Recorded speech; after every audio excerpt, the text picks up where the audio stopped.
know in this room, I was lamenting the fact that Congress has for years been irresponsibly spending our money.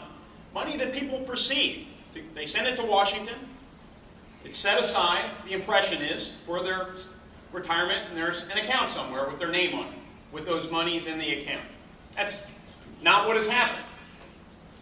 And instead, we've been jacking up all manner of spending. $1 trillion stimulus packages. $10,000, to take a smaller example, feeding crack to monkeys. It's a recent earmark we saw. I mean, the excesses are just astounding.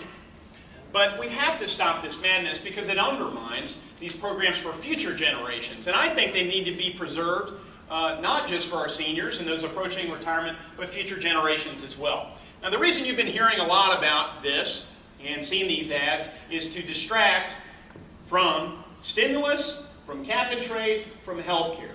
Distract from our high unemployment numbers. Distract from all those things that you really care about and you want Baron Hill to explain. He has the benefit of being a sitting member of Congress. He's been around for 10 years. What a great opportunity if you're trying to win an election to brag about your record, except your record's really bad, so he can't.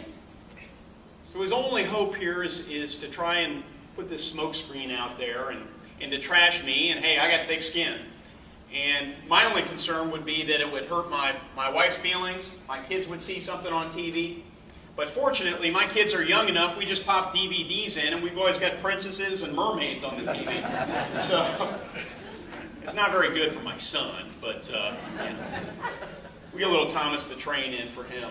But anyway, I hope that was very, very clear because, now I will say, it's been disappointing to me on that topic, that on one hand we have these television commercials, and on the other hand, Baron Hill just cut $500 billion from Medicare.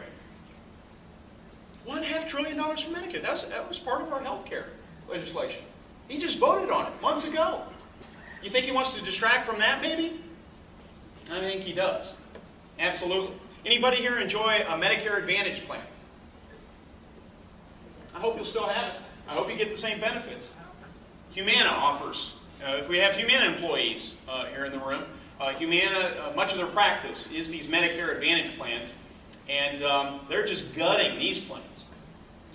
And I know a lot of people depend on this for their exercise regimen and whatnot, but Baron Hill has voted to cut this plan. So it's regrettable. I know Baron Hill is on record. Just last summer, he actually said in an interview that Medicare is socialism. So maybe that's why he decided to cut $500 billion from the program.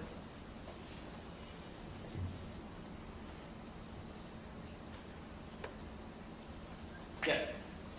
I still didn't hear your answer. What are you going to do about Social Security? Preserve it. Okay. Preserve it for our nation's Can you seniors. explain what you're going to do, though? Absolutely. That's good words. Can you tell me what you're Yeah, absolutely. First, put a line in the sand and ensure that our seniors and those approaching retirement get every cent they're going to get. And then this is going to require some sort of bipartisan solution to ensure that these programs remain sustainable. The first step, though, is to refrain from further irresponsible spending, undermining these programs. The second step is to restore job growth and job creation so that as the size of our economy grows, we'll have more resources to invest in these critical programs. I'm not hearing an answer, though. I mean, there are options in Social Security. We can raise the amount of income that's subject to Social Security tax. We can raise the tax rate. There are things Sure. to do. I just wondered if you have any thoughts on it.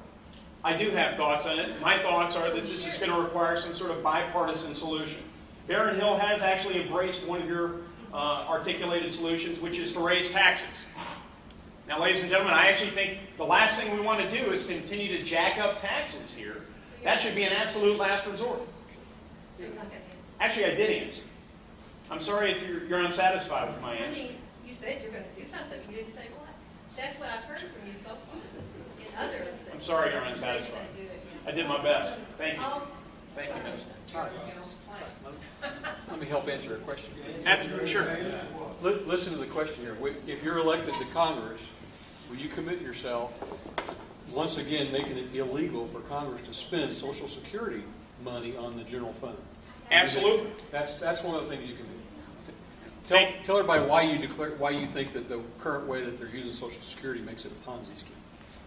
Well, ladies and gentlemen, I of course was lamenting the fact that money comes in and money is shoved out the door on things like trillion-dollar stimulus packages rather than holding some of the money for people's retirement. I mean, there's this impression, and I've gotten a sense of it as I go around the district from so many people, that Congress has been responsible. Congress has held money aside and that money is there waiting for them. I will ensure that the money is there. I will ensure that the benefits are there. I will fight for that as one of 435 members. But let's step back here, ladies and gentlemen. What is this about? This is about politics.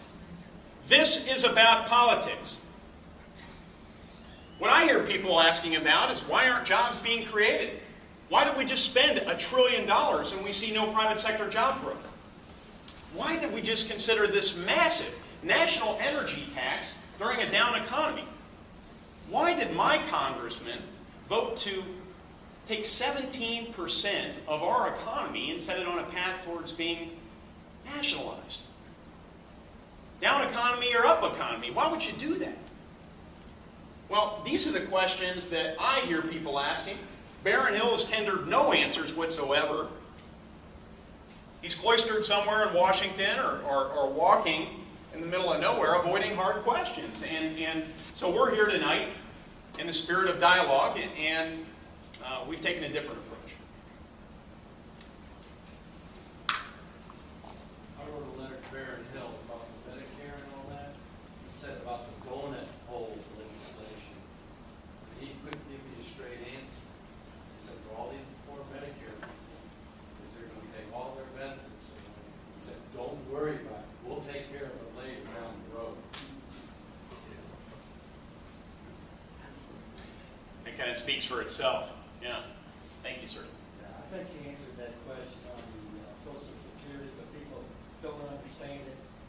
I think the basic solution is, and most people don't understand this, we have to get economic growth every year at 4%. If we can raise our economic growth like it should be in this country, under a free enterprise system, the Social Security income will come in, and a lot of that will be able to take care of the problems we have. But without economic growth, there is not a good solution for Social Security. Absolutely. Or for Medicare, or for Medicaid. We've got to get this country producing like we used to do it, and then we're in business. And If we don't get this economic engine going, folks, write it off. you're a businessman. Low taxes, forgiving regulatory atmosphere. I mean, these are some of the things that you require, right? I can tell you some local stories there from OSHA, DNR, IBM, and people just wouldn't believe if you're not business. One of the things I hear, and this goes back to economics as well, is a lot of people are holding on. They have some money. Some have some money to deploy right now. But many banks are improving their balance sheet right now. Many business people are sort of waiting to see what happens in this election or what the near and midterm is going to hold. They're not quite ready to start investing in new businesses or expanding existing businesses because there's so much darn uncertainty right now. I mean, after all, when you pass $1 trillion stimulus package, what's the impact of that going to be on future interest rates, on future tax rates? When you have Congress ambiguous as to whether or not they'll extend the tax relief we've enjoyed over the last decade, again, we have uncertainty. It's very difficult to figure out what return you're going to get on any investment you might make. When you have the possibility of a national energy tax being pushed through Congress after January of next year, again, we have more uncertainty. How's that going to affect a family or a business's bottom line?